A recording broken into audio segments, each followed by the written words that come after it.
The Entertainer by John Osborne. Adapted for radio by John Foley.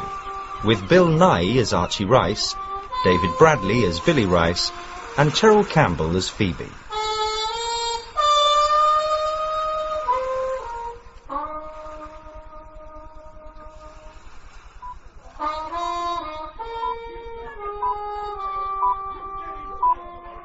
This is the BBC Home Service. Here is the news, read by James Gregory. On the 5th day of the crisis in the Middle East... What? The situation has continued to deteriorate. Can't get any peace in this damn house. The French invasion of Just a minute. In a statement this afternoon from the Who is it? capital Cairo, President Nasser vowed who? fighting as long as a single remains on Egyptian soil. Can't even listen to the news in peace. The Prime Minister, Just a minute. Anthony Eden, Hold your horses. said that there can be no... Hello, Grandad. I wondered who the hell it was. Just a minute, dear.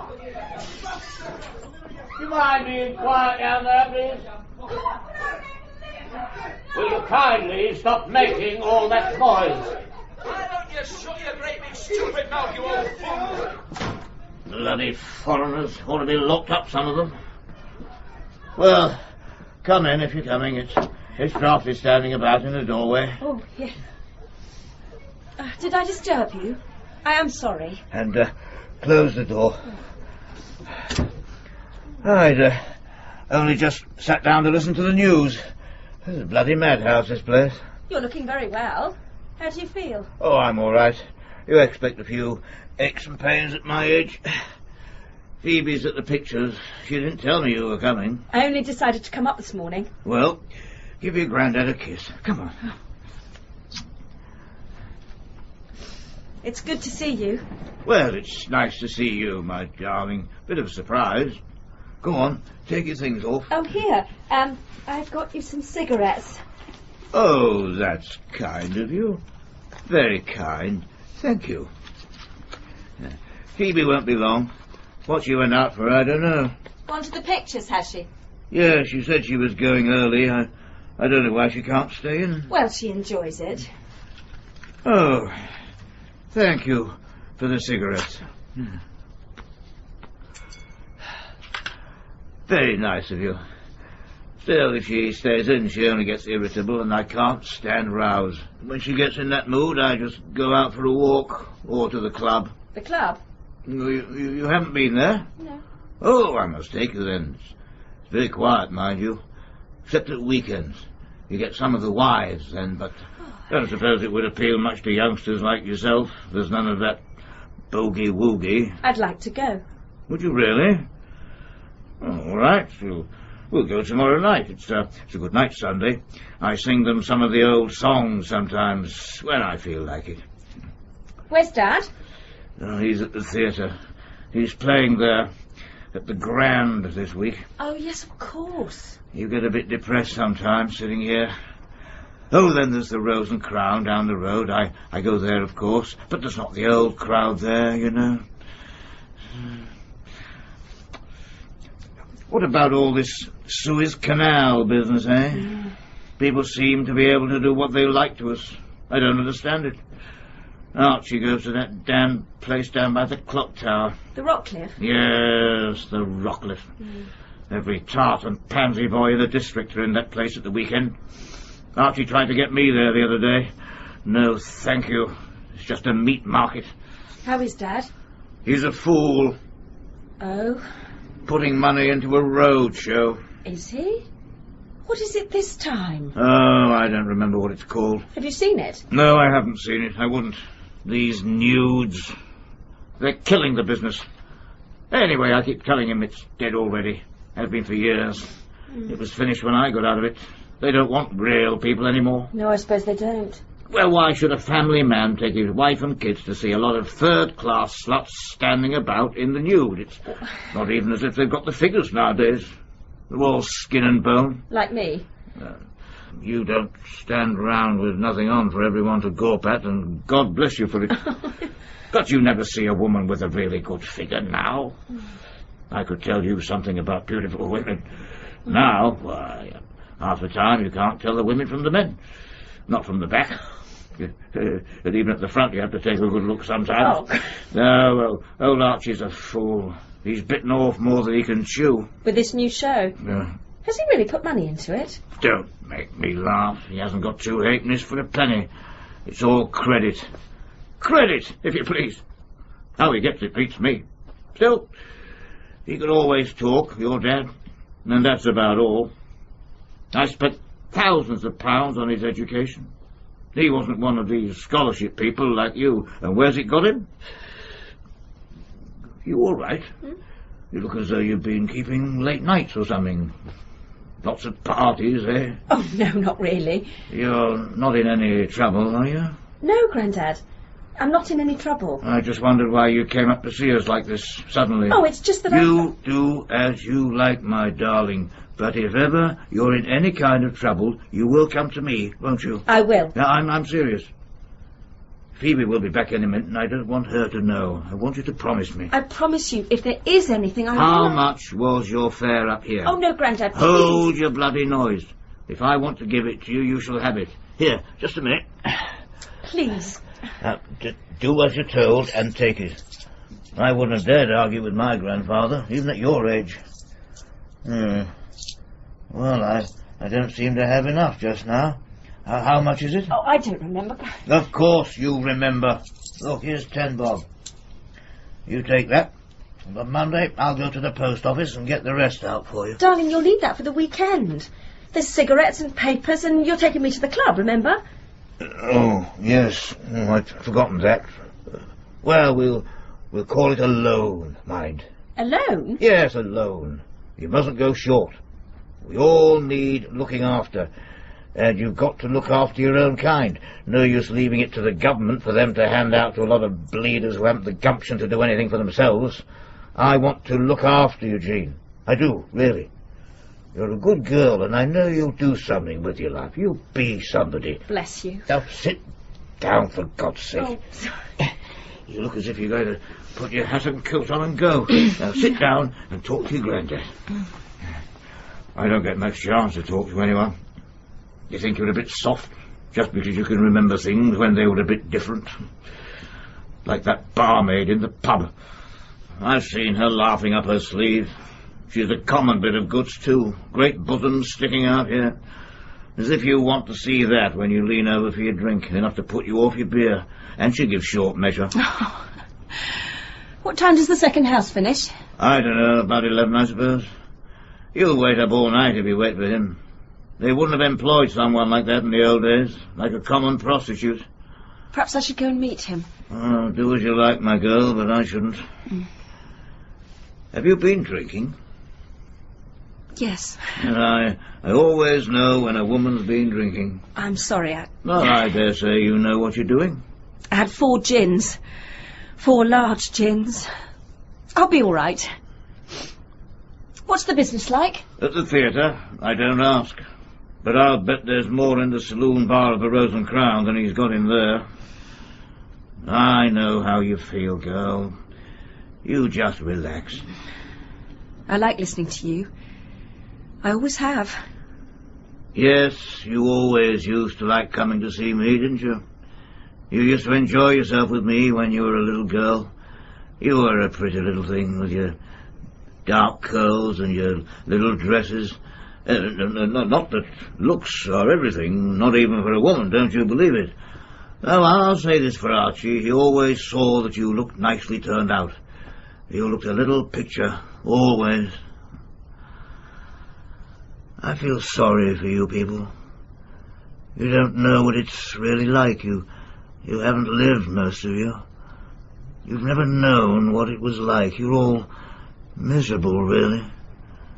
You don't know what life can be like.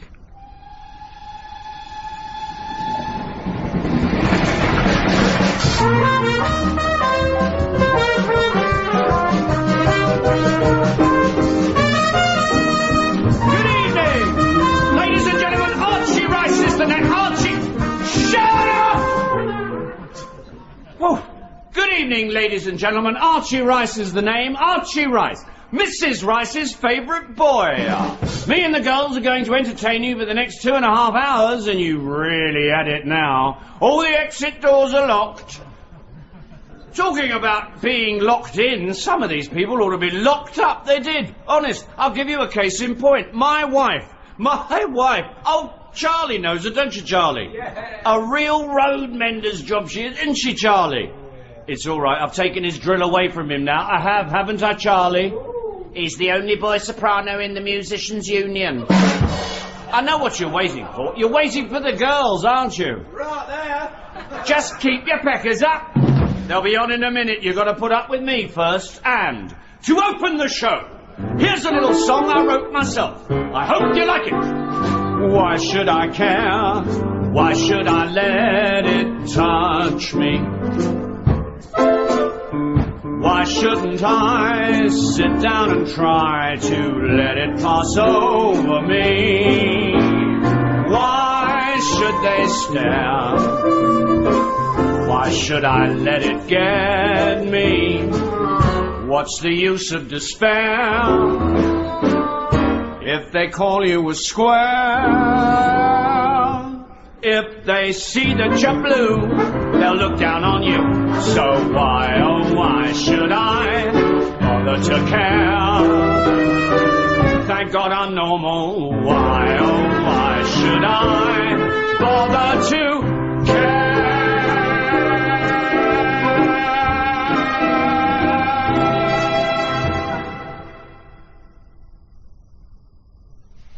Oh, Archie will be glad to see you, won't he, Dad? But why didn't you let us know? I'd have got you something prepared. Are you sure you won't have something? No, thank you, dear. Well, I told you I just came up on the spur of the moment. Well, it's lovely to see you, isn't it, Dad? He's pleased. He doesn't have anyone much to talk to, do you? Yeah, he's on his own here half the time. It's not my fault. He won't come to the pictures with me. But you've got to go somewhere. You get bored stiff just sitting indoors. He likes to listen to a play on the wireless, but I rather go to the pictures. Now, what about a drink? Oh, yes, here, I bought you some gin. Ooh, gin. Oh, you shouldn't have. Look, Dad, she's naughty, isn't she? Well, she ought to have more sense spending her money. Well, never mind, she's big-hearted. Hand me a couple of glasses. You're going to have one, aren't you? I don't want one of my own. All right. Just a small one. Do you want one, Dad? No, thank you. Are you sure? Quite sure. Oh, well, suit yourself. Cheerio. Oh, that's a nice drop of gin. Some of the muck they give you nowadays tastes like cheap scent. You should hear him going on about the beer. Well, this is nice. I'd have been in earlier, but I stayed and saw a bit of the big picture round again. What was it like? Oh, wasn't up to much. You know, they have a lot of rubbish on at the pictures these days. But I'm dreadful. If there's nothing else on, I still go just the same, don't I? Even if it's just to the flea pit round the corner. I hear they're closing that place down, by the way. Everything's doing badly. People haven't got the money, have they? I'm at Woolworths now, did I tell you? On the electrical counter. It's not bad. Girls are a bit common, that's all. Oh, Archie will be so pleased to see you. You look a bit peaky round the face. Don't you think she looks a bit peaky, Dad? She looks all right.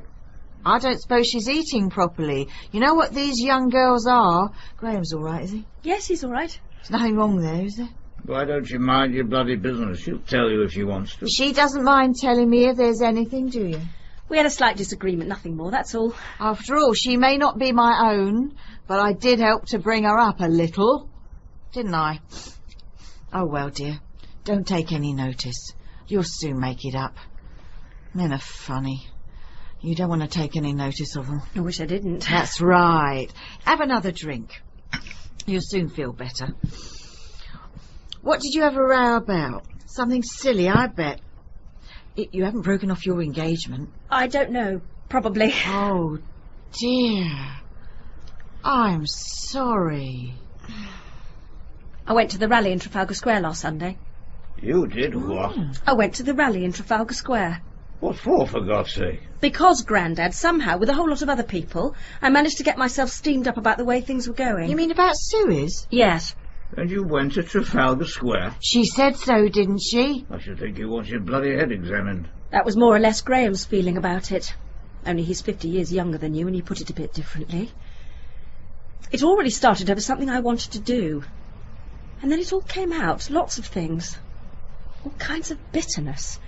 Things I didn't even know existed. Good God, I've heard some things in my time. This is what comes of giving them the bloody vote. Oh, shut up just for a minute, Dad. You had a row because of something you wanted to do? Well, it's a complicated story. I think I wrote and told you I was teaching art to a bunch of youth club kids. That was ages ago. Nearly a year. I knew someone who'd been doing it. He said it was too much for him and he couldn't stick it any longer. There wasn't any money in it, just a few shillings for a few nights a week. But it was something I thought I really could do. Even if it was just battling a gang of moronic teenagers. The club leader thought I was mad. And so did Graham. I can't say I blame him, really. It doesn't sound a very nice job. They sound like a real tough crowd to me. They were. But I think I was getting somewhere. And now Graham wants me to marry him, now, before he's qualified. He doesn't want me to try something for myself. He doesn't want me to threaten him or his world. He doesn't want me to succeed. I refused him. Oh, then it all came out. Trafalgar Square and everything. You know, I hadn't realised that you could love somebody and want them 24 hours of the day and then suddenly find that you're neither of you even living in the same world. I don't understand that. I just don't understand it. I wish I could. It's frightening. Oh, sorry, Phoebe, I shouldn't be drinking your gin. I bought it for you. Never mind, dear. Let's have another one. Oh, all right. How's young Mick? Have you heard from him? It's funny, really, because they never seem to hit it off so well. Not like you and him or Frank. He's a sensible boy, young Mick. He's very straight. Oh, I've lost some sleep this week, I can tell you. He's a fine boy. When they called him up, he went. No arguments, nothing. And when they called Frank, he refused. And he went to jail for 6 months. Poor Frank, full of doubts about himself and everybody, with a cold in his head half the year and a weak chest. He said no, and he went to jail for it. Oh, he gave in eventually, but for 6 months of his poor, protected life, he said no. I think that's something. You don't have to measure up young Mick against Frank, Grandad. Oh, I just said that Mick was a good boy. He is. He's a very good boy. He's a gallant 19-year-old who's fighting for us all, who never somehow learnt to say no, who never wanted to, and I hope to God he comes back safely. I don't know why they send these boys out to do the fighting. They're just kids, that's all. Where is Frank? He plays the piano in one of these late-night drinking places. He doesn't seem to know what to do with himself since he came out of that damn prison. I'll never forget it. Making him go to prison and making him do that job. A boy like him shouldn't be doing it. Hospital porter. Do you know they made him stoke the boilers? I wonder whether Mick isn't better off after all. I mean, they do look after them, don't they? Oh, yes, they look after them all right. Look after them better now than when I was in it. They're all looking after us. We're all right, all of us. Nothing to worry about. We're all right. God save the Queen. I played in front of them all. The Queen, the Duke of Edinburgh, the Prince of Wales, and the... What's the name of that other pub? Blimey, that went better first house. I've taken my glasses off. I don't want to see you suffering. What about these girls? What about them smashing? I bet you think I have a marvellous time up here with all these girls, don't you? Right there. You're dead right. But before we all get carried away, I'm going to sing you a little song. A little song written by the wife's sister, entitled The Old Church Bell Won't Ring Tonight, as the vergers drop to clang. Thank you. We're all out for good old number one. Number one's the only one for me. Good old England, you're my cup of tea, but I don't want no drab equality. Don't let your feelings roam, but remember the charity begins at home, for Britons shall be free. Britons shall be free. The national health won't bring you wealth. Those wigs and blooming spectacles are bought by you and me.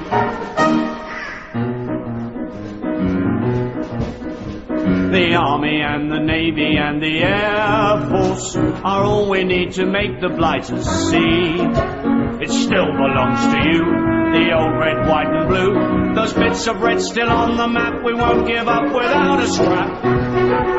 What we've got left back we'll keep and blow. You, Jack, number one's the only one for me. We're all out for good old number one. Yes, number one's the only one for me. God bless you, number one's the only one for me. God bless you, number one's the only one for me.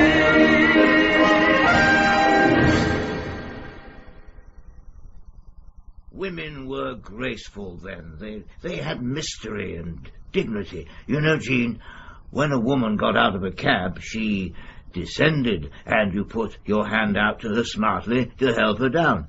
Look at them today. Have you ever seen a woman get out of a car? Well, have you? Well, I have, and I don't want to see it again, thank you very much. Why, I never saw a woman's legs until I was 19. Didn't know what they looked like. 19. Aye, women's legs again. Hello, Dad. Jean, hello, dear. For a moment, I thought you were the income tax man sitting there. You all right, are you? Thank you. I have had too much gin waiting for you. Never mind, you can have some more in a minute. You haven't fixed an hotel, have you? No, but... Jolly good. I'm sleeping alone tonight, and you and Phoebe can sleep in my room, and I'll keep on the sofa. There's a telegram come for you. Don't you think she looks a bit peaky? Jean? She looks all right to me. She needs a drink, that's all. There's a telegram come for you. You've been on the batter, you old gubbins. No, I haven't. I've been sitting here talking to Jean. I should go to bed if you're tired. I'm not tired. I could see you out any day. You've been giving him that beastly gin. He sounds like a toastmaster with DT. What about this telegram? One of my creditors. It'll wait. I think they'd know better by this time. Now, what are we going to have? I brought some gin, too, and Dubonnet. Oh, Phoebe likes that, don't you, dear? She thinks she's being frightfully fashionable when she drinks that. It seems to suit me. I can't drink gin on its own, not like Archie. There you go. Oh, thank you.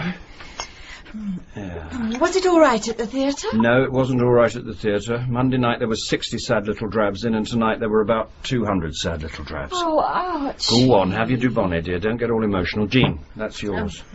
Billy, wake up! I am awake. Well, stop yelling then. There's a drink for you. I don't want a bloody drink. You look as though you're going to sing a hymn. I'm tired. Well, have a drink and go to bed. I haven't seen the evening paper yet. If you've won the pools, we can read about it in the morning. I don't want to sit here and stagnate, even if you do. I want to know what's going on in the world. Yes, you're amazingly well informed. You know, Jeannie's quite well read for an ignorant old pro. I'm not an ignorant old pro. Yes, you are. Now, don't argue and drink up. I'm having a celebration. Celebration? What have you got to celebrate about? Oh, dear. You haven't got a thing you can call your own, and I'll lay a sovereign to a penny piece. You'll end up in the bankruptcy court again before Christmas. Yeah. And you'll be lucky if you don't land up in jail as well. Get into bed, Archie. He's overtired.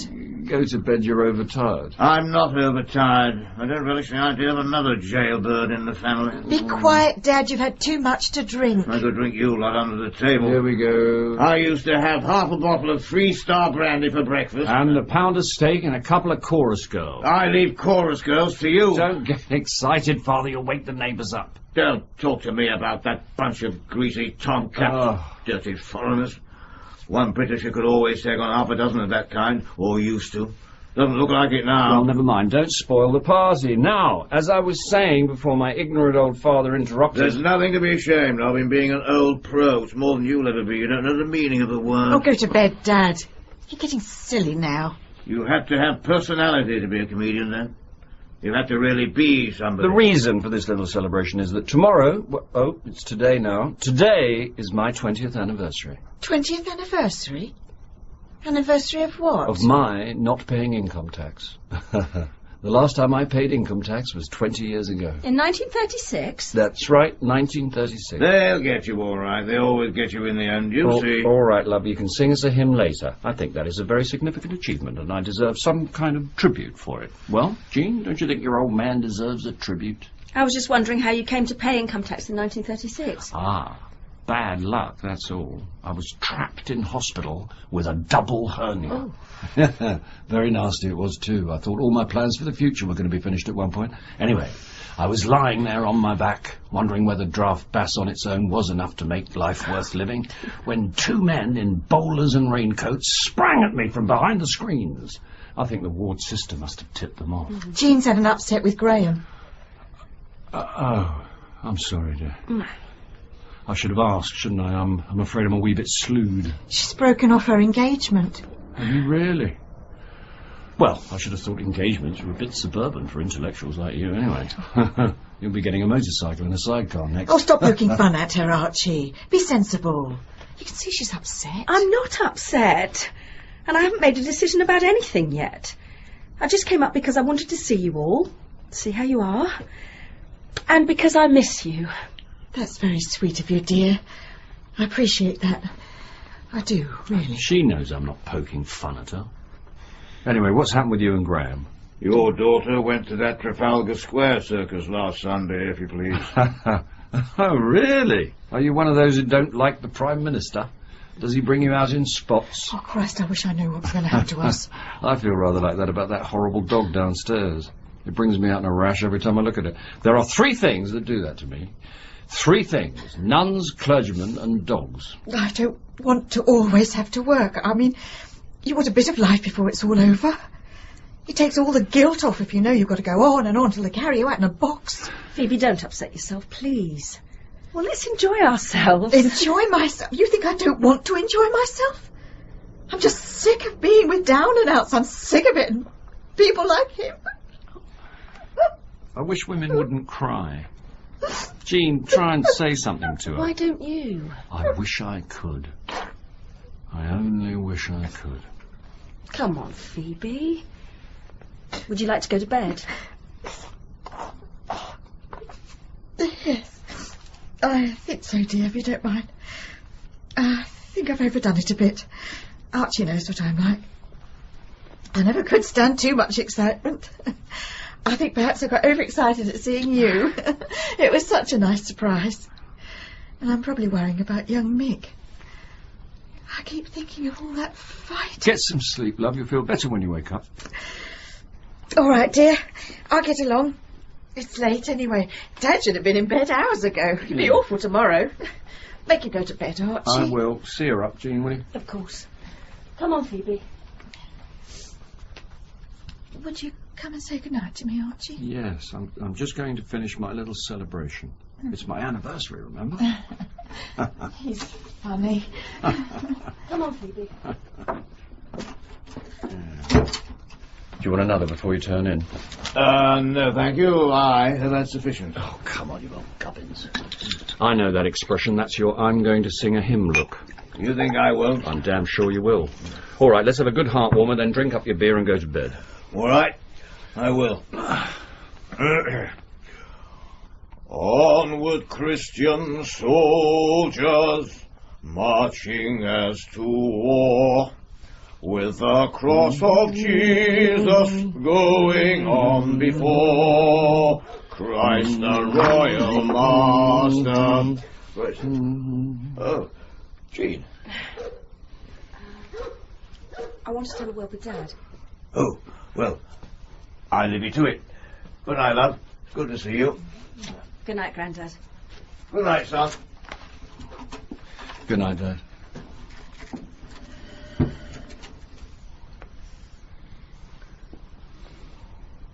Dad?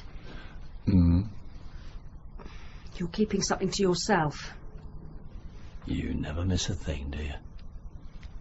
I've had a strange, sick feeling in my stomach all day, as if something was going to happen. This telegram. I know what it is. Mick's been taken prisoner. Oh, Dad. Here, you open it. It's in the paper, actually. They usually get these things before the people who really matter. There was no point in breaking it tonight. Tomorrow's soon enough. I think I will have some of that gin. Well, Mick wouldn't want us to cut the celebration short. We'll drink to Mick, and let's hope to God he manages. Mick and the income tax man. With you it's prime ministers, with me it's dogs. Nuns, clergymen and dogs. Did I ever tell you the greatest compliment I had paid to me? I was walking along the seafront here one day. Must be 25 years ago. I was quite a young man. There I was, walking along to meet what I think we used to call a piece of crackling. Or perhaps it was a bit of fluff. No, that was earlier. Anyway, I know I enjoyed it afterwards. But the point is, I was walking along, minding my own business. And two nuns came towards me. Two nuns. Talk to me, Jean.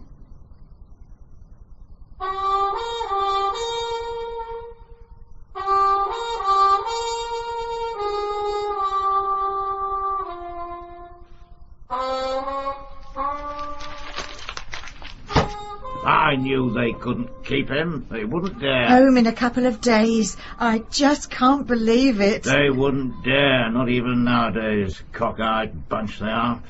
I remember them from before the war. I was with that show. What would they want to keep a boy like that for? That's what I keep asking myself. Can't do them any good, can it? Grubby lot of rogues. I was a guest at the embassy there, you know. The ambassador gave me a box of Romeo and Juliet cigars. Long ones they were. Haven't had a cigar like that for years. I just hope Archie won't be disappointed.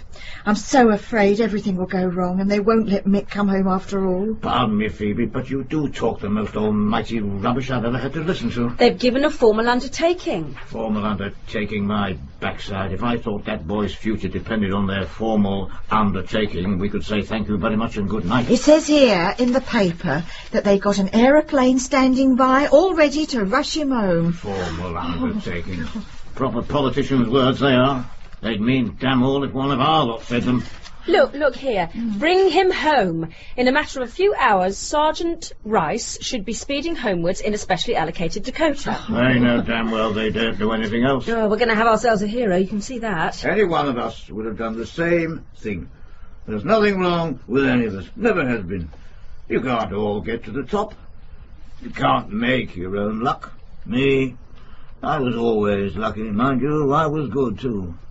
That ambassador, somebody Pearson his name was, charming. Absolutely the real best type. He told me I was his favourite artist, barring George Roby. What good would it do them hanging on to a kid? That's all he is. Listen to this. Lieutenant Pearson of Leicester, who had been with Sergeant Rice until a few minutes before he was captured, said he must have killed at least 7 of the attackers before he was overwhelmed. He must have run out of ammunition, said Pearson. Young Rice wasn't the type to give up. I don't want Archie to be disappointed, that's all. He's had enough of disappointments. I don't think he ever really gets used to them. Archie's trouble is he builds everything up and it never turns out. He's a fool. He's too good for them, that's his trouble. People don't appreciate you properly. Let's finish this bottle up, shall we? Archie will bring some more in with him when he comes. It's all over. Finished. I told him years ago, but he won't listen. He won't listen to anybody. Has he said anything to you, Jean? What about? Oh, about anything. He never tells me anything now. Just tells me not to worry and says nothing. Frank told me the company only got half salary on Saturday night, and he thinks some people he owes money to must have caught up with him. He said he'd bring me back some cigarettes. Whenever there's a ring at the door, I daren't answer it, in case it's a policeman standing there with another summons. I could have got them myself by this time. I suppose he's in that rock list. Here, Grandad, have one of mine. It's not a nice feeling when you can't go and answer the door. There'll be a policeman at the door, all right. Oh, don't keep interrupting me while I'm talking to Jean. Thank you for the cigarette, my dear. I've upset him now. No, you haven't. He's just reading, aren't you, Grandad? Oh, well. It's no good worrying, is it? It says in the papers Mick's coming home, and that's all that really matters. Have a drop of this, dear. No, thank you. Well, pour him out a glass, Jean. Dad exaggerates everything, but he's right, you know. He's right about Archie. He hasn't got an enemy in the world who's done him the harm he's done himself. There you are, Grandad. Thank you, Jean. I'll have it later. Oh, don't have it later. Have it now. This is the time to celebrate. Come on, then. Let's drink to Mick. Yes. We mustn't sit here getting morbid. No. We're a bit short on the drink, aren't we? I hope Archie won't be long in that place. Frank's gone with him. He won't be long. Oh, Frank will see he doesn't get home too late. Frank's a sensible boy. I think you're the only really sensible one of us lot. Grandad doesn't think so, does he? She's as bloody daft as the rest of you. Archie's a fool to himself. Always some big idea he's got to make money. A while back it was female impersonators. Archie said we were going to make a packet.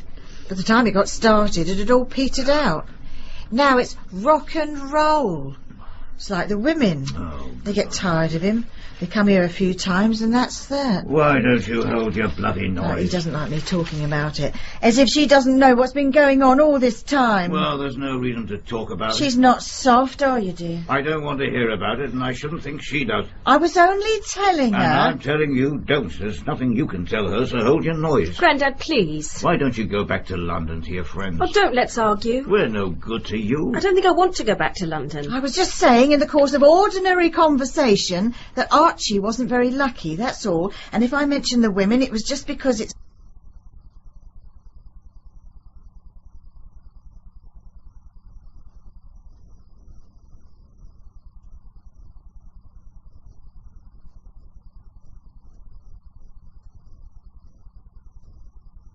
I suppose men are different. It's more important to them. Oh, here, I got some more gin. It's just a small bottle to be going on with. Oh, look what she's done. I thought I'd better in case Dad was late. Who do you think you are, a millionaire or But something? Phoebe's not to have any till she's had something to eat. Oh, I couldn't eat anything, dear. Honestly, I couldn't hold it down. I'll get something for you. No, I couldn't. Oh, I'm not going to Jean, argue. I've asked you. I can't. I don't want it. But people have to eat, dear. You've had nothing but tea and cigarettes for days. You Well, need to- if you're going to argue about it, I'm going into the kitchen.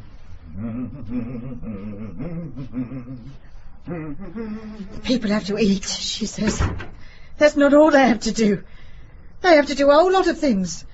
A lot of things you don't even know about. I know, love, things have been tough. But be sensible. You've got...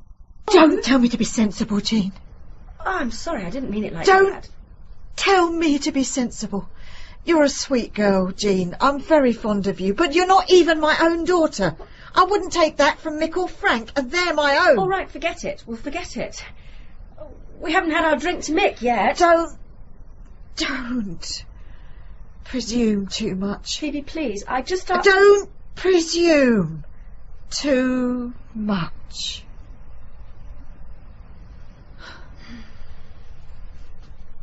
Where's Dad got to? He's probably getting something to eat. Well, I don't want him messing about out there. He knows I don't like him going into the kitchen. He leaves everything such a mess. Here, have your drink. Why doesn't Archie come back? You'd think he'd come back here and celebrate after hearing his son is safe and on his way home.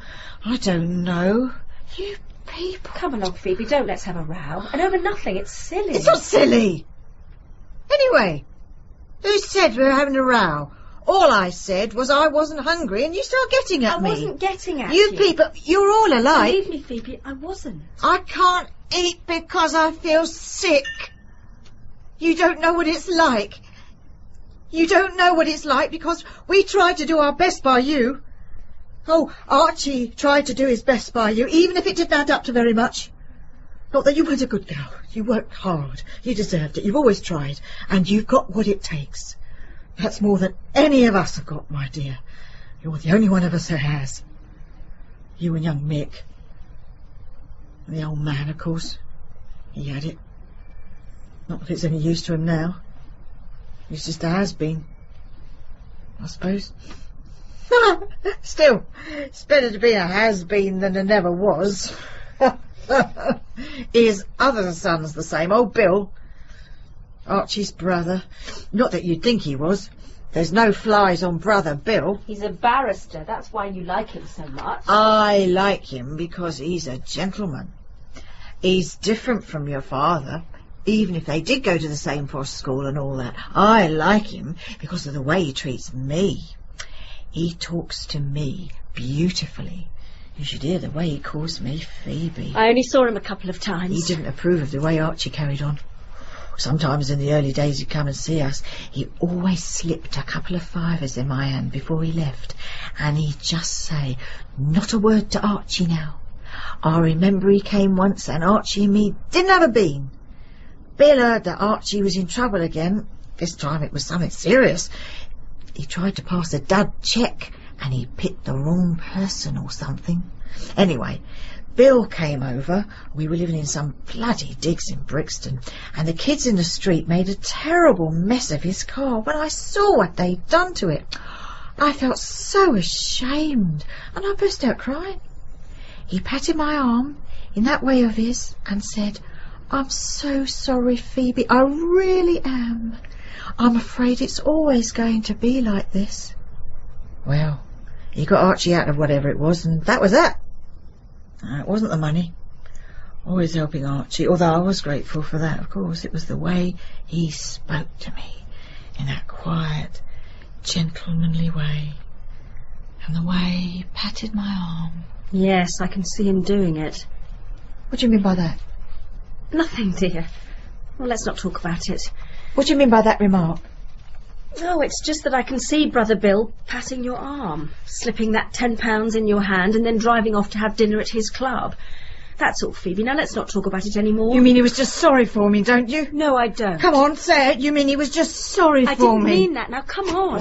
All right, here we are. I want to know what you meant. My dear, nobody can tell you what they mean. You ought to know that by now. Shut up a minute, Archie. I'm talking to Jean. She knows what I mean. You know what she means? know- I wish you to know God what I eyes mean, it. don't I can you? see we should have stayed, Frank. Frank. Hello, love. Shall I tell you something? Phoebe, what are you doing? Shall I? It's just that I know exactly how Uncle Bill patted your arm. Just in the same way as he'd wait on the men at Christmas when he was in the army. So democratic, so charming, and so English. Oh, Bill's all right. Just doesn't understand people like us, that's all. And what's more, he doesn't want to. Can't blame him, really. Jean doesn't like him, do you? I knew you didn't like him. Like now, Brother Bill wouldn't understand all this at all. He'd be frightfully embarrassed, wouldn't he? You can't afford not to like him. You owe him too much. Sounds a pretty good reason for not liking anyone. He's something you'll never be. And I'm something he'll never be. Good old Bill. Do you know that my brother Bill has had one wife, no love affair, and he's got 3 charming, gifted children. 2 of them took honours degrees at Cambridge, and all of them have made what people call highly successful marriages. What on earth's everybody talking about? I thought we were going to have a It's party. perfectly true. I read it in the Telegraph today. I got bored reading about young Mick, Don't and tell me you there, read the tucked away in the Telegraph. middle. Of course I read it. How else would I know whether my relations were getting married or dying or having babies? As I was saying... Before you were so rudely interrupted. Yes, before that. Young Sonia's getting married. Who to? Oh, the son of some industrialist, Captain Charlie, double-back action, hyphen breech loading gore of Elm Lodge, Shrewsbury, Gloss. Where are all the glasses? For God's sake, good old Bill, he's got everything he wants now, including Captain Charlie, double-back action gore. Archie, I'm talking to Jean. I thought that's what you were doing. I sized the situation up in a flash. Oh, it's easy for people like you to make fun. I left school when I was 12 years old. Christ, if she tells me that once more, I shall scream. You had to pay 6 a week then. Leave her alone, you old bastard. Come on, Mum, we're going to have a party. I'm talking to Jean. Yes, we were in on that. Why don't we all talk to Jean? We don't see much of her, but let's first have a drink. If I'm going to be either very diplomatic or very tactful, I must have plenty to drink. We had to first. pay 6 a week, and most weeks my mother This couldn't is a find welfare it. state, my darling heart. Nobody wants and nobody goes without. All are provided for. Without scrubbing the dining hall. Everybody's all right. Young Mick's all right. Bill's all right. Frank's all right. He won't be stoking boilers much longer, will you, boy? I wish you'd both shut up. Jean's all right. She'll make it up with Graham and forget about silly old Trafalgar Square and prime ministers who look like dogs downstairs. Here's your drink, dear. You don't understand. Phoebe scrubbed a dining hall floor for 500 kids when she was 12 years old, didn't you? Oh. And do you know, have you any idea how often she's told me about those 500 kids in that dining hall? Oh, shut up. Yes, son, I'll shut up. Pass this drink to Jean. She looks as though she can use it. I can. You've been away too long, Jean. Every night is party night. And do you know why? Do you know why? Because we are down and outs and drunks. We're crazy, the whole flaming bunch of us. We don't get on with anything. We never succeed in anything. We're a nuisance. We do nothing but make a God Almighty fuss about anything we ever do. All the time we're trying to draw someone's attention to our nasty, sordid, unlikely little problems, like that poor pathetic old thing there. Who are you talking about? Look at her. What has she got to do with people like Eugene? People of intellect and sophistication. She's very drunk, and just now her muzzy, underdeveloped, untrained mind is racing because her bloodstream is full of alcohol I can't afford to give her. And she's going to force us to listen to all sorts of dreary, embarrassing things we've heard 100 times before. She's getting old, and she's worried about who's going to keep her when she can't work any longer. What's she talking about? She wants to tell you that old brother Bill paid for all your education. That scholarship didn't pay for the things that really mattered, the books, the fares, the clothes, and all the rest of it. Bill paid for that. For all of you. Frank knows that, don't you, Frank? I'm sorry, Phoebe. I've killed your story. Old Archie could always kill anybody's punchline if he wanted. She doesn't know about Mick and you and me. She'll find out. We always find these things out in time. Frank, Jean, love, she's tired and she's getting old. All she's got is me, and my God, she's tired of that. Aren't you, my old darling? You're tired of that, aren't you? I tried to make something of myself. I've really tried. I was nothing much to look at. A plain kid. No, I wasn't even plain. I was the ugliest bloody kid you ever saw in your life. But I made something of myself. I did try to do something. I made him want me anyway. Everyone shouts. Please, somebody speak quietly, just for once. Those bloody poles downstairs will be up here in a minute. If we're going to have a row, can we please have a quiet row? It was a long time ago. Frank, I wish you'd stop yelling. I can't hear myself shout. Sing one of your songs, there's a good boy. Where's the old man? He's in the kitchen. Billy, come out of there. Who's he got in there? Something he picked up in the pub? Jean, love, don't you wish you were back with old Graham? Frank, he's going to bring up one of those women, isn't he? Isn't it? In here, isn't Now, he? Phoebe... Do you think I don't lie awake upstairs and hear it going on? Of course they know. They know what sort of bastard I am, love. They know as well as you do. Well, almost as well. She'll be all right. Won't you, love? Dad, come in here. What?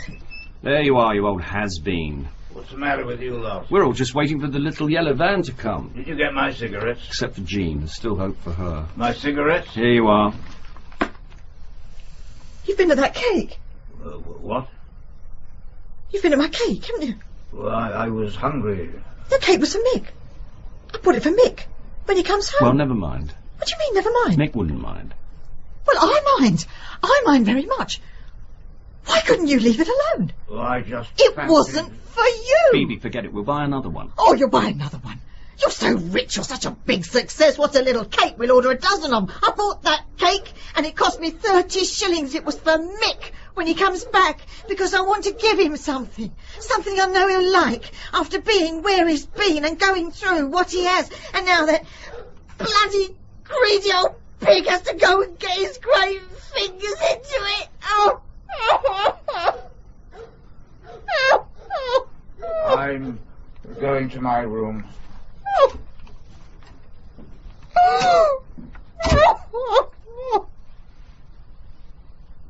You needn't have done that, Phoebe.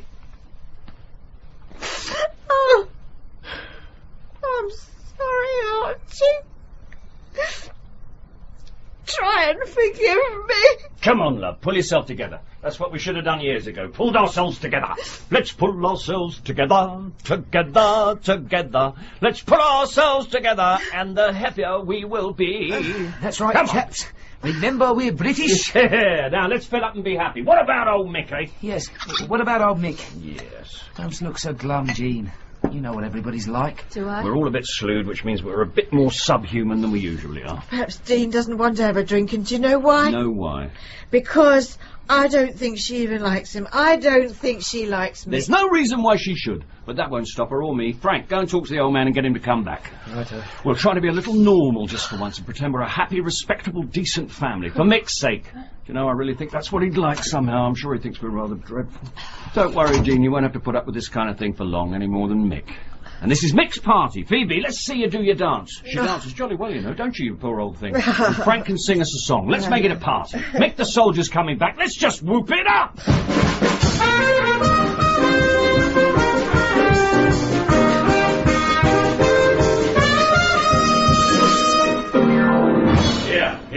Here, I've just seen a man with a lemon stuck in his ear. A lemon stuck in his ear. So I went up to him, I said, "What are you doing with that lemon stuck in your ear?" And he says, Well, you know that man with the hearing aid? Well, I'm the man with the lemonade. Thank you for that burst of heavy breathing. But I have a go, lady, don't I? I have a go. Here.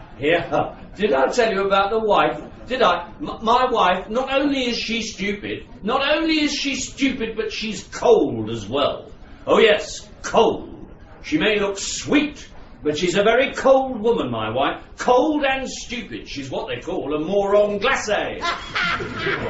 Don't clap too hard, it's a very old building. Well, I have a go, don't I? I do, I have a go. Look at me, it's all real, you know me. All real, nothing shoddy. You don't think I'm real, do you? Well, I'm not. I'm not going to deprive you of the treat I know you've all been waiting for. Yes. I'm going to sing.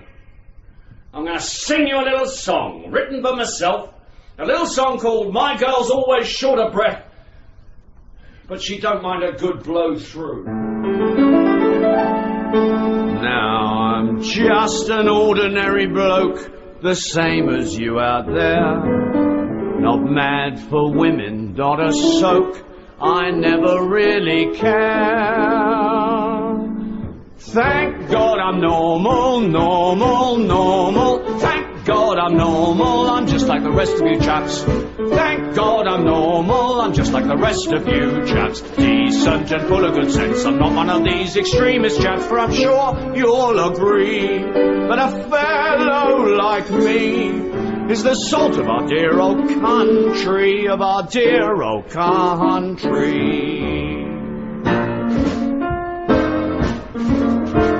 But when our heritage is threatened, at home or across the sea, it's chaps like us, yes, you and me, who'll march again to victory.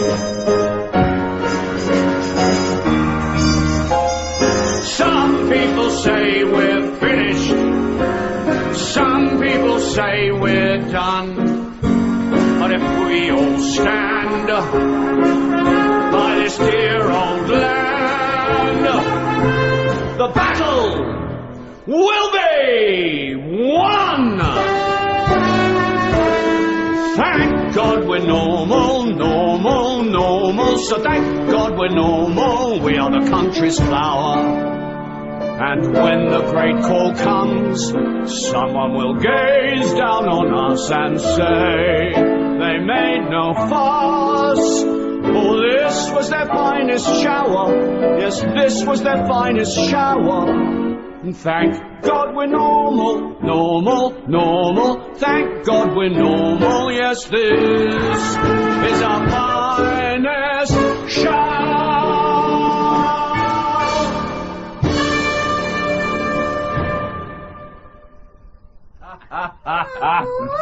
She'd steal your knickers and sell them for dusters. Oh, Mrs. Roberts, number 7 Claypit Lane, always used to say that. Who are you talking about, you bloody right-wing old pope? I'm talking about that blonde bitch at the Rose and Crown, the one who's always upsetting your granddad. And don't call me a right-wing old poop. I remember Mrs. Roberts. She was very nice to us. Maybe an old poop, but I'm not a right-wing. I used to have digs in Claypit Lane, 10 shillings a week all in. Frank, I thought you were going to sing. If you can dodge all the cliches dropping like bats from the ceiling, you might pick up something from me. Well, plenty of others have picked it up from you. Just remember I'm your father. When did you ever remember it? Frank, come on now, be a good boy. You want to be more like Jean. She's just not used to us anymore, are you, love?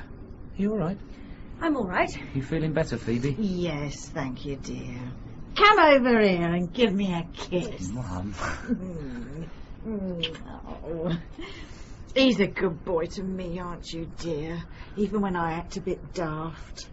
But we all act a bit daft sometimes, I suppose. Except Jean. Will you please stop trying to make me feel as if I were from another planet or something? Archie's just pulling your leg, aren't you, Archie? All right, Dad. Yes, thank you, Phoebe.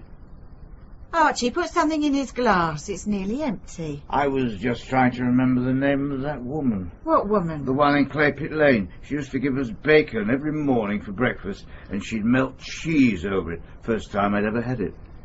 Is he all right? He's all right. He's all right. He's thinking about the landlady in Clay Pit Lane. She always used to put cheese over the bacon. The girl I love is up in the lavatory. Oh, no. The girl I love is looking down on me. No, don't do that, Archie. Don't sing it like that. He always used to sing that song. It was his favourite, I think. You sing it. Me? I can't sing.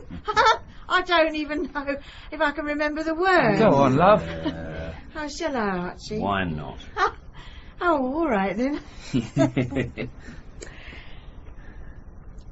Oh, the boy I love, he's up in the gallery.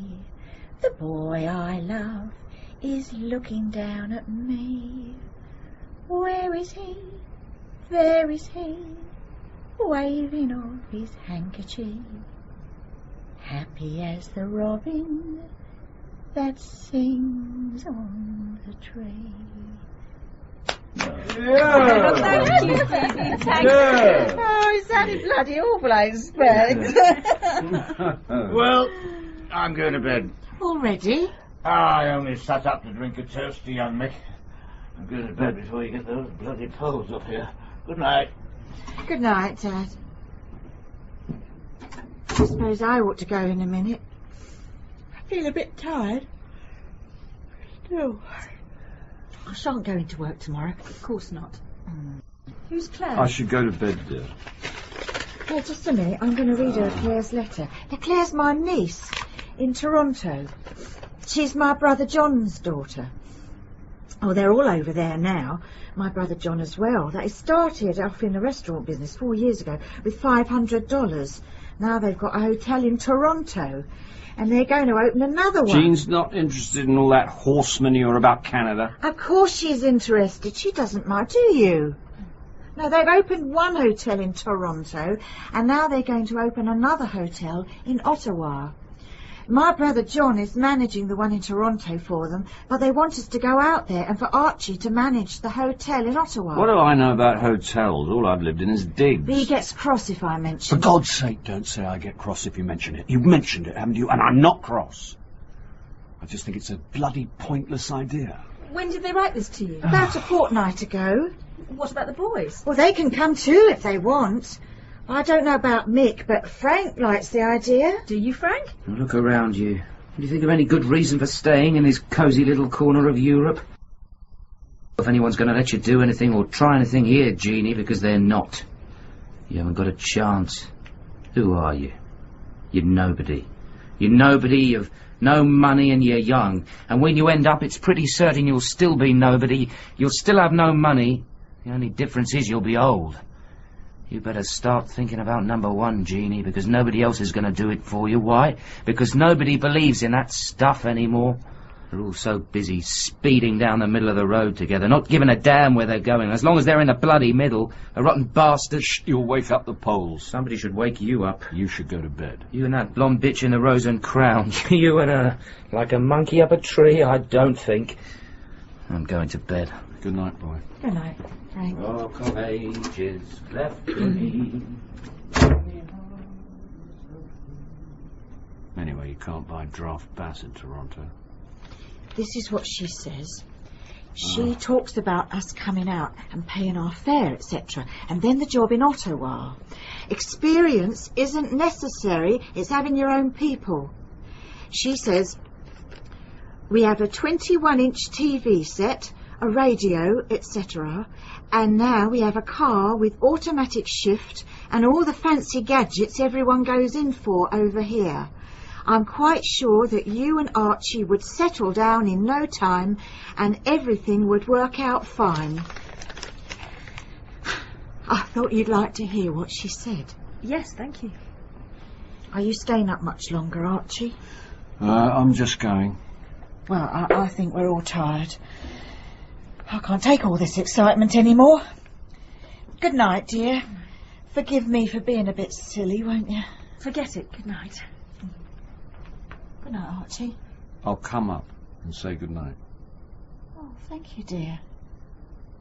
We'll have to find him somewhere to sleep, won't we? Mick? Oh, he can bed down here with me. Well, yes. I expect he'll be fagged out, poor kid. Oh, well. You won't be long now.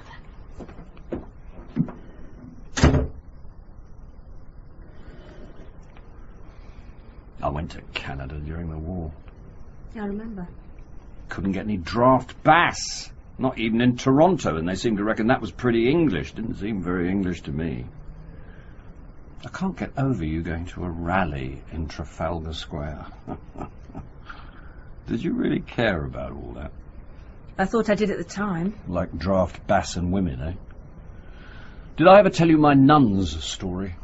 They just took one look at me. I can remember their white, unhealthy faces and their little eyes. They took one look at me, and together, at the same time, quite spontaneously, they crossed themselves. They crossed themselves! And that was the biggest compliment I was ever paid in my whole life.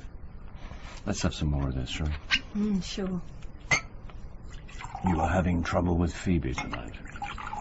It was nothing much. She just seemed to suddenly turn on me.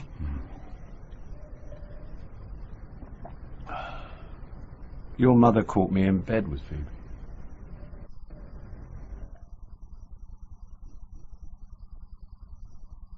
I expected you to say something more than that.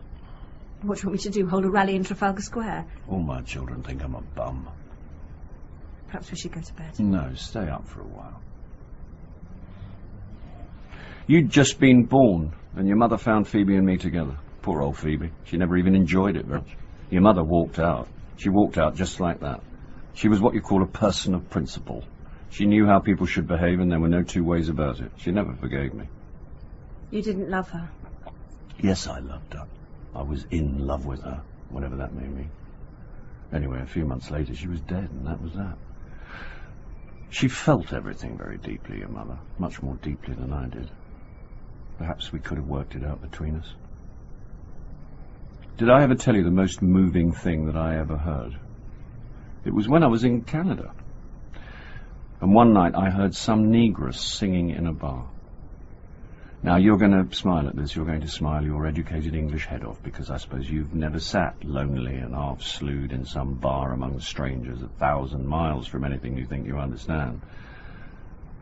But if I ever saw any hope or strength in the human race, it was in the face of that old fat negress getting up to sing about Jesus or something like that. She was poor and lonely and oppressed like nobody you've ever known, or me, for that matter.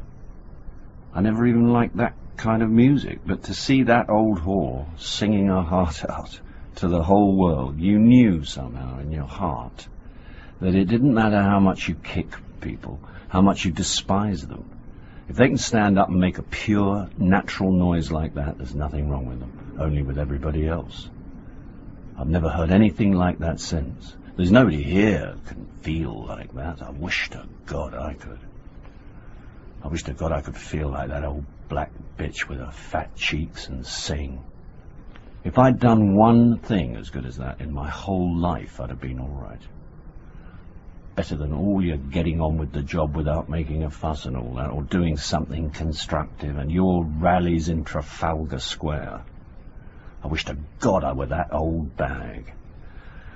I'd lift up my head and I'd make the most beautiful fuss in the world. Dear God, I would. But I'll never do it. I don't give a damn about anything, not even women or draft bass. You see this face can split open with warmth and humanity. It can sing and tell the worst, unfunniest stories in the world to a great mob of dead drab irks, and it doesn't matter. It doesn't matter because look at my eyes. I'm dead behind these eyes. I'm dead, just like the whole inert, shoddy lot out there. It doesn't matter because I don't feel a thing, and neither do they. We're all just as dead as each other.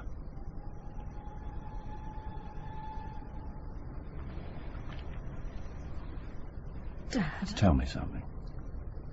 Tell me something. What would you say to a man of my age marrying a girl of, about your age? Don't be shocked. I told you, I don't feel a thing.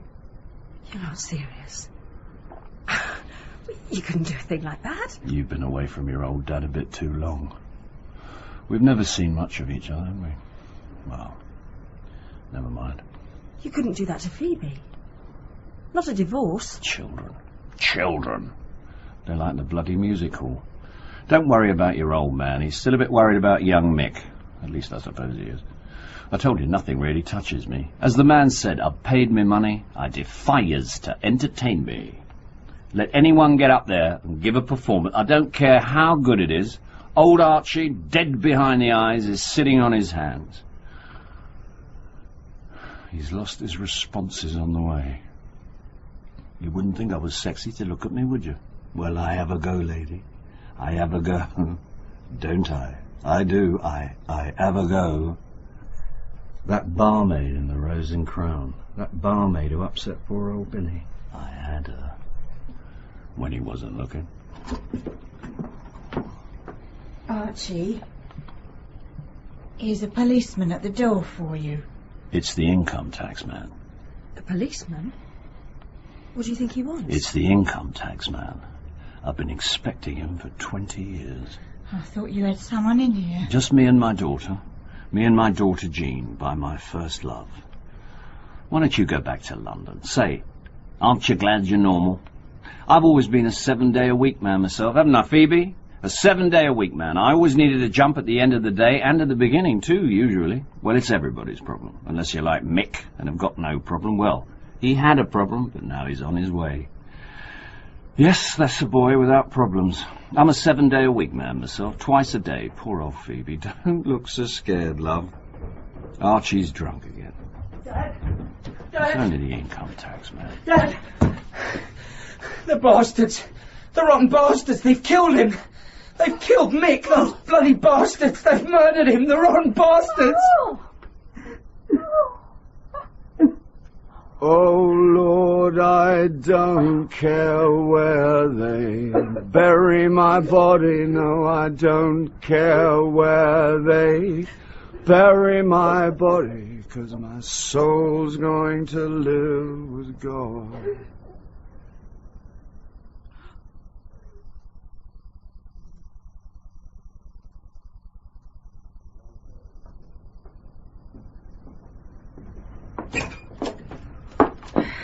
Well, that's that.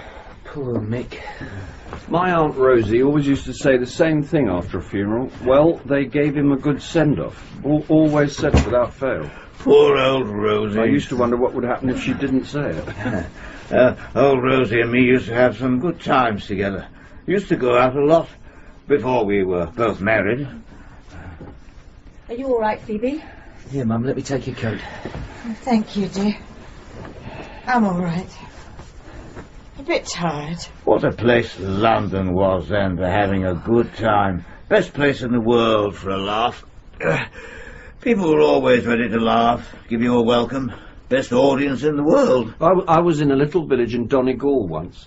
The morning we arrived there, a man came up to me and he said, "Oh, we're great students of the drama here. Great students of the drama. Our dramatic critics can lick anyone. Turned out he was the local blacksmith. He said, "If you can get past an audience here, you'll get past any audience in the world." It was true, too. I got a black eye. London, that was the place. Old Rosie, she was a beautiful woman. I'm glad she's not here now. Have you seen this stuff in the papers about Mick? How can you compete against it? You can't. Why didn't somebody get a picture of you stoking your boilers? I don't think Mick would have taken it too seriously. Everybody's tired. Oh, everybody's tired, all right. Everybody's tired. Everybody's standing about loitering without any intent whatsoever, waiting to be picked up by whatever they may allow to happen to us next. Jesus, don't start getting emotional. Oh, I don't expect you to. That's right. But Frank's different. At least I hope he is. You don't have to be afraid, Frank. You needn't worry about being emotional like my talented fiancé. You won't die of it. Old Mick was a bit like Graham, actually. He seemed to know what he wanted and where he was going. Oh, did he now? I remember he was having an affair with a girl called Sylvia. He was about 16 at the What's time. the matter with you, Archie? Why don't you leave him alone? That's right. Why don't you leave your old man alone? Oh, you've been left alone, all right. Shall I tell you? All my life I've been searching for something. I've been searching for a draft bass you can drink all the evening without running off every 10 minutes, that you can get drunk on without feeling sick and all for fourpence. Now, the man who could offer me all of that would really get my boat. He really would. Oh, well, I could always make a woman better than I could make a point. You know, Archie, you're a bit of a bastard. Jean. You really are. A bastard on wheels. Because I don't care about anything except draft bass. Listen, kiddie, you're going to find out that in the end nobody really gives a damn about anything except some little animal something. And for me that little animal something is draft bass. Now why can't you stop attacking everyone? I can't. What do you think you are, a dose of salts? I owe it to myself. Well, I never really believed in all that inner cleanliness anyway. Did I leave a bottle of beer in here last night? I don't think so, dear. If you're not careful, Jean, people will start putting labels on you, and then you'll just be nobody like the rest of us. Frank will get you some. There's some beer in the kitchen. Would you mind, dear? Sure. You're like everybody else, but worse. You think you can cover yourself by simply not bothering. You think if you don't bother, you can't be humiliated. So you just roar your life out in four-letter words and hope that somehow the perks will turn up. Leave him alone. He's just as upset as you are, so shut up. Here you are, Dad. I'll open it, shall I? Thanks, son. I'll give you the Archie Rice story. All right. I didn't like the clergyman anyway. I really hated him. He was as Chloe as all get out. Did you notice? Oh, you don't fool me. You don't fool Pussy. Go on, insult me. I don't mind. One thing I discovered a long time ago, most people never know when they're being insulted, and a whole lot of people make a whole lot of money out of that principle. I'm as dim as a bucket, really. You know, I'm no better than the rest of them. Oh, now don't start being humble. I am humble. I am very humble. In fact, I still have a little dried pea of humility rattling around inside me. I don't think you have. And that's just about all. What's the matter with her? Thanks. Don't ask me, son. Don't ask me. I've never solved a problem in my life. You haven't got the nous. You've been too busy hating all those feckless moochers out there in the great darkness, haven't you? You've been really smart. Frank, I'd like you to know the truth about your father. Listen, Mick's just been buried. He's buried and nobody wants to start talking about it or having rows. What do you want, 2 minutes silence? Not only is your father generous, understanding and sympathetic, he doesn't give a damn about anyone. He's two penneth of nothing. Yes, I should say that sums me up pretty well. You don't need to look at me, Frank. I've lost a brother too. I think I'll go and lie down. Jean, whatever your father may have done, he's always been good to me. Always. Shall I bring you up an aspirin? Thank you, dear. If you wouldn't mind.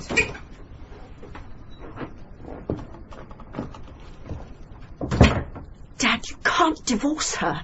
I won't let you. You want some beer, Grandad? No, I'm going to bed. I've got to be out early tomorrow. What time did you say? About 9. Where are you going? Oh, your father and I have got some business together. Seems funny, all those people taking their hats off to young Mick today. Most of them weren't wearing hats anyway. When I was younger, every man used to take his hat off when he passed the cenotaph, even in the bus. Nowadays, I've watched people just go past it, not even a look. If you took the flags off of it, I expect they'd sit down and eat their sandwiches on it. I was just thinking of young Mick and Sylvia. She was a nice, attractive little kid. I wonder if she's read about him in the papers, being a national hero and getting killed. I shouldn't think she'd have forgotten him already, would you? I shouldn't think so. I remember being worried about Sylvia. I had an idea she was underage. It worried me just a bit. I tried to tackle Mick about it, but he didn't really take me seriously. I hummed and hawed, and finally I said, "Well, look, boy, I obviously don't have to tell you to take precautions." He just grinned like the clappers. And I suddenly felt like some weird old clergyman. So I just said to him, "Well, anyway, you do know what the age of consent is, don't you?" And he sat there with that great, awful grin on his face and said, 16. Where are you taking Billy tomorrow? I think I'll have to go back to Brighton and become a beachcomber. I better take these aspirins up to her. Frank, you know what he's trying to do? Edlin's, that was the place. All over Brighton. You could get nicely oiled on their draft cider for a few pence. Why don't you leave them alone, Jean? Haven't tried it for years. How much was it? Frank, he thinks he's going to divorce her. He thinks he's going to divorce Phoebe. I've seen her, this girl he wants to marry. He's crazy. That's what he is. What's going to happen to Phoebe? What's going to happen to any of us? Have you seen this girl? She's a professional virgin. I'll take these aspirins up. I wonder what it's like now. How much did it used to be? What? Draft cider, you old gubbins. How the bloody hell should I know? I've never drunk the stuff. Yes, it's a bit acid, I suppose. Not a penny, I should say. Penny a pint. Be about a bob now, I expect. Might as well drink beer. She's pretty, she's spoilt, she's vain, and she's stupid. And her parents are probably stupid. Well, it must be to produce her, Miss Nothing of 1956. That's right. How old is she? 20. 20? They're so stupid, I suppose they'll even let her marry you. You know, I think I've only slept with one passionate woman. What I'd call really passionate. And she was happily married. Her name was Ivy. I suppose you think you'll get them to put up some money for you. That was the idea. You're going to get her to put a ring through your nose and tell yourself you won't feel it because nothing matters to you anymore. And nobody else does either. You think because you can't get her, nobody else can. What about Phoebe? Ivy Williams. That was her name. Mrs. Ivy Williams. Well, I'm off. Who are we seeing? Rubens? Klein. Charlie Klein. I was in the first show he ever put on the road. You know that. 12:30. He was younger than Jeannie here. He's a tough bastard. Oh, Charlie should be all right. It was me made him sign up Eddie Drummer. Aha. Good artist, Eddie. Yeah. Been earning $1,000 a week now for 25 years, and just the same. He always had style, Eddie, and never any real suggestion of offence in anything he did. We all had our own style, our own songs, and we were all English. What's more, we spoke English. It was different. We all knew what the rules were, and even if we spent half our time making people laugh at them, we never seriously suggested that anyone should break them. A real pro is a real man. All he needs is an old backcloth behind him, and he can hold them on his own for half an hour. Well, Eddie's still up there all right. Oh, yes. One of the really great ones. I should say he's probably the last. Yes. Probably the last. What are you doing? What are you going to do to him? You're not going to put him back into the business. Rubens and Klein, 12:30 tomorrow morning. You're going to kill that old man just to save that no-good, washed-up, tatty show of yours. It isn't just to save that no-good tatty show of mine. It's to save your no-good tatty dad from going to jail. People may not come to see Archie, but they may still remember Billy Rice. It's worth a try, anyway. Are you going to destroy that, too? He's the only one of us who has any dignity or respect for himself. He's the only one of us who has anything at all. And you're going to murder him. You're going to take him down to, who is it? Rubens and Klein tomorrow morning at 12:30, and you're going to let Mr. Rubens and Mr. Klein sign his death certificate. How on earth did you ever get him to do such a thing? What's happened to his sense of self-preservation? He feels he owes it to me. Owes it to you? Billy doesn't owe you or anyone anything. It's, you know, the professional virgin in the Rockcliffe. He went and told them I was a married man with 3 grown-up children. 3 acknowledged anyway, but I don't suppose old Billy needed to mention the rest of them. He scotched it. Oh, yes. Completely. So you see, Jeannie, love, old Archie isn't going to get his oats after all.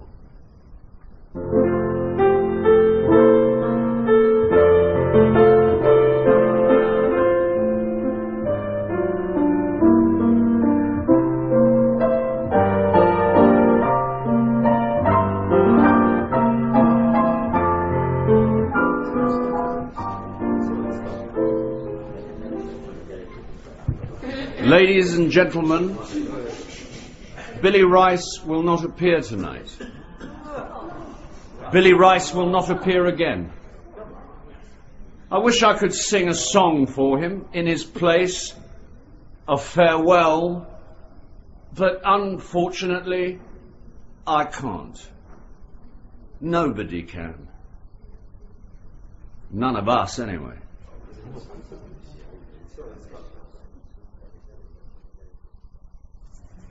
Quite honestly, Jean, I don't mean to be rude, but I can't see what you can possibly have in common with any of them. You can't. They're your family and all that, but there comes a point when you just don't have any more responsibility to people. Graham. It's your background, of course, but there are better, more worthwhile things in life. I'm sorry, Graham. I'm staying with Phoebe. I told you I'd really made my mind up before I left. I can't marry you. And I don't want to anymore. Anyway, I've got to stay here. Now that Billy's dead, Phoebe needs someone with her. Frank's off to Canada in a couple of weeks. Jean, and listen to me. We live differently, Graham.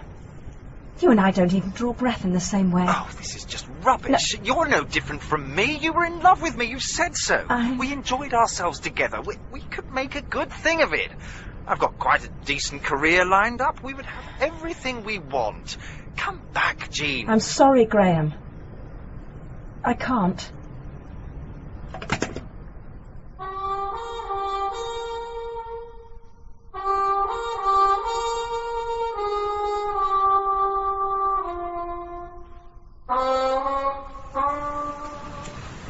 Jean thinks I killed him. You didn't kill Dad, Archie. You don't kill people that easily. Our dad was such a sweet old man. He really was, Bill. Do you know who said that? Charlie Klein. Charlie Klein said old Billy was the nicest old man in the business. And still a first-class performer. One of the really great. Look, Archie, this is the last chance for you. It's got to be Canada. You and Frank and Phoebe can all go out together. Your passages are all booked. I've got the tickets here. They're yours. You can go out and start a new life. The three of you. You can't get draft bass in Toronto. I've tried it. I'll pay all your debts. I'll settle everything. What happens if I don't go? I'm not doing anything for you to stay here, Archie. Not anymore. You'll just have to take the consequences. It's Canada or jail. Do you know, I always thought I should go to jail. I should think it must be quite interesting. Sure to meet someone I know. Do you know what my landlady in Fulham used to say about you? No. She used to say, your brother Bill looks like a governor's man. Always said it, without fail. The tickets are yours, Archie. Take them. You can never get anything at this labour exchange anyway. They must have more bums in this place than any other town in England. Oh, well, thanks anyway. Just 2 more performances. It's a pity, though. I should have liked to notch up 21 years against the income tax man. I'll never make my 21st now. It would have been fun to get a key of the door somehow. I'm sorry, Archie. I've given up trying to understand you.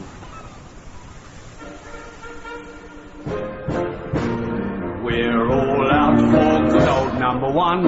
Number one's the only one for me. Good old England, you're my cup of tea.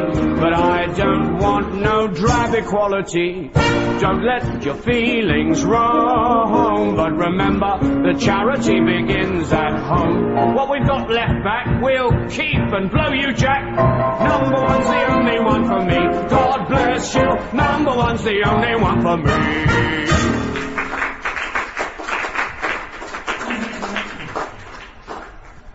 I've just come to tell you about the wife. She's gone back to her husband. She has. Straight. Don't clap too hard. We're in a very old building. Yes, very old. You wouldn't think I was sexy to look at me, would you? No, honestly, you wouldn't, would you, lady? I always reckon you feel stronger after it. Say, your jelly roll is fine, but it don't compare with mine. There's a bloke at the side here with a hook, you know that, don't you? He's standing there, I can see him. Must be the income tax man. Life's funny though, isn't it?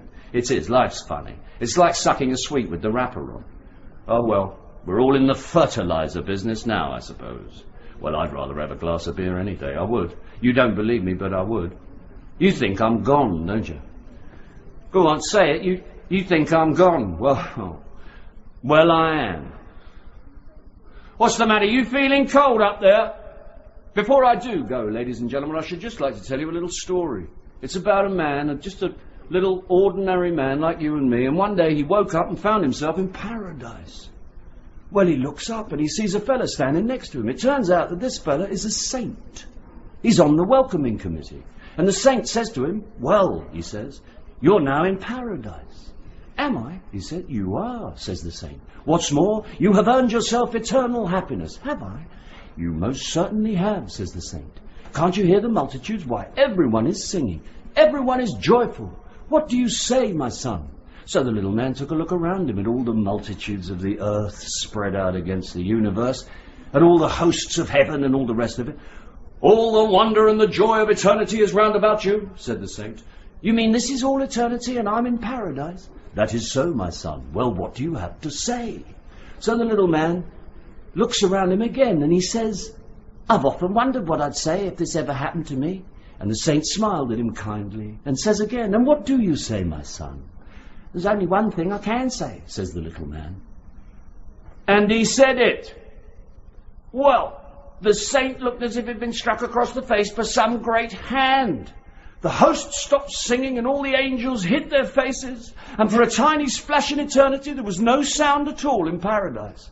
The saint couldn't speak for a while, and then he threw his arms around the little man and kissed him. And he said, I love you, my son. With all my soul, I shall love you always. I've been waiting to hear that word ever since I came here.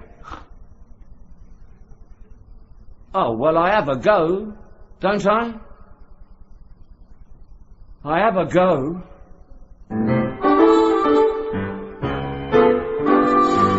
should I care? Why should I let it touch me? Why shouldn't I sit down and try to let it pass over me?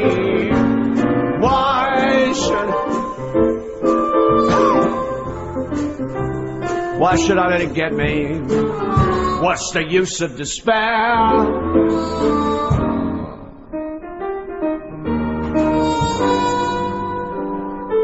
If they see that you're blue, they'll look down on you. So why, oh why, should I bother to care?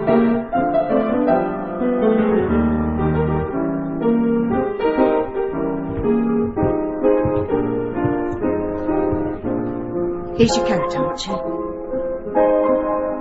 Come on.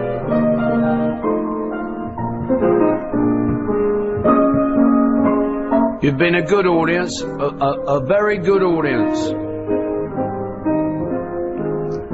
Let me know where you're working tomorrow night and I'll come and see you.